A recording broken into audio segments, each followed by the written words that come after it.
انسان کی زندگی میں کچھ چیزیں ایسی ہوتی ہیں جن کے بغیر زندگی گزر نہیں سکتی۔ اتنی دیر تک جتنی دیر تک وہ چیز اس کے پاس موجود ہوتی ہے اسے نہ اس بات کا ادراک ہوتا ہے نہ احساس ہوتا ہے،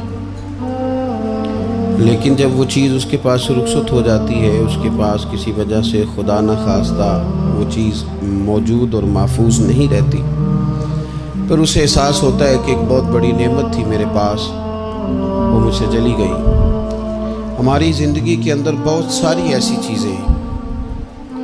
کہ اگر وہ ہم سے رخصت ہو جائیں، خدا نہ کرے، تو پھر ہمیں بڑی شدت سے احساس ہوگا کہ یہ نعمت کتنی بڑی ہے۔ آپ قوس و قزح کے رنگ دیکھتے ہیں، دھوپ اور چھاؤں میں لوگوں کے چہروں کو ملاحظہ کرتے ہیں، آپ اپنے بچوں کو محبت کی نظر سے دیکھ کر دل کو ٹھنڈا کرتے ہیں، آپ اپنے ماں باپ کو محبت کی نظر سے دیکھ کر کامل حج کا ثواب حاصل کرتے ہیں، قرآن مجید کی زیارت کر کے آپ اپنے دل میں بہت سارا سرور محسوس کرتے ہیں،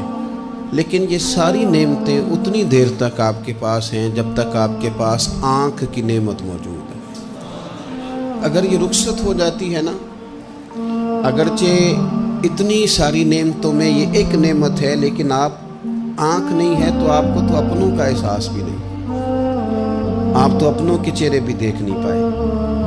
کوئی بھی نعمت جو آپ کے پاس ہے، آپ کبھی محسوس کریں کہ اگر اس نعمت کا وجود ہمارے پاس نہ ہوتا تو ہماری کیفیت کیا ہوتی۔ یہ سانس ہے، ہم 2 دفعہ سانس کا استعمال کرتے ہیں، ایک دفعہ اندر جاتی ہے اور ایک دفعہ باہر آتی ہے۔ اگر اندر نہ جائے تو بھی مسئلہ ہے، چلی گئی ہے لوٹ کر باہر نہ آئے تو بھی بہت بڑی مشکل ہے۔ تو اس کا اندر اور باہر جانا یہ زندگی کا احساس ہے۔ اگر کبھی سانس اکھڑنے لگے اور آپ کے سینے میں آپ کی سانس اٹکنے لگے تو ایک بہت بڑی تشویش ہے، ایک بہت بڑی آکسیجن ہے، پوری طرح سے انسان کو قید کر دیا جاتا ہے،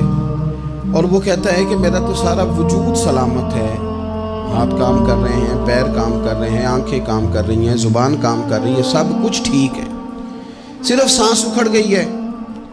تو انسان محسوس کرتا ہے کہ یہ ساری چیزیں سلامت ہونے کے باوجود میرے کسی کام کی نہیں۔ آپ کے پاس جتنی بھی نعمتیں ہیں ان کو اگر آپ شمار کریں تو کبھی آپ کہیں گے کہ ساری نعمتوں میں آنکھ زیادہ ضروری ہے، کبھی کہیں گے کان زیادہ ضروری ہے، کبھی کہیں گے زبان زیادہ ضروری ہے، کبھی کہیں گے دل زیادہ ضروری ہے، کبھی کہیں گے روح زیادہ ضروری ہے،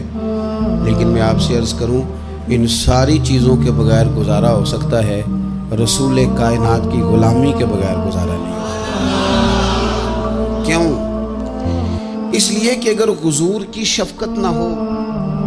نبی پاک علیہ السلام کی رحمت نہ ہو، وہ ابن القیم نے ایک جگہ پہ کہا تھا کہ یہ حضور نے ہمیں انسان بنایا ہے، یہ نبی پاک علیہ السلام نے انسانیت کے اسباق پڑھائے ہیں، اخلاقی رویے کیا ہوتے ہیں حضور نے بتلائے ہیں، اگر حضور کا کرم نہ ہوتا تو انسان ایک دوسرے کو کاٹ کے کھاتا۔ یہ حضور نے بتلایا ہے کہ تم نے کس طرح زندگی کو گزارنا ہے۔ محبوب کریم علیہ السلام کا وجود نور ایک ایسی چیز ہے کہ اگر وہ کائنات سے معاذ اللہ سائڈ پہ کر دیا جائے تو اس کائنات کا قائم رہنا کسی صورت بھی ممکن ہے ہی نہیں۔ اسی لیے تو اقبال نے کہا تھا کہ ہو نہ یہ پھول تو بلبل کا ترنم بھی نہ ہو، چمن دہر میں کلیوں کا تبسم بھی نہ ہو نہ یہ ساقی تو پھر میں بھی نہ ہو، خم بھی نہ ہو، اور بزم توحید بھی دنیا میں نہ ہو، تم بھی نہ ہو۔ وہ بڑی بات کہہ گئے ہیں، میں نے بھی اس کو کوئی نہیں کھولنا، کہتے ہیں بزم توحید بھی دنیا میں نہ ہو،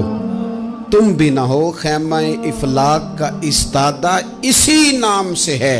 اور نبض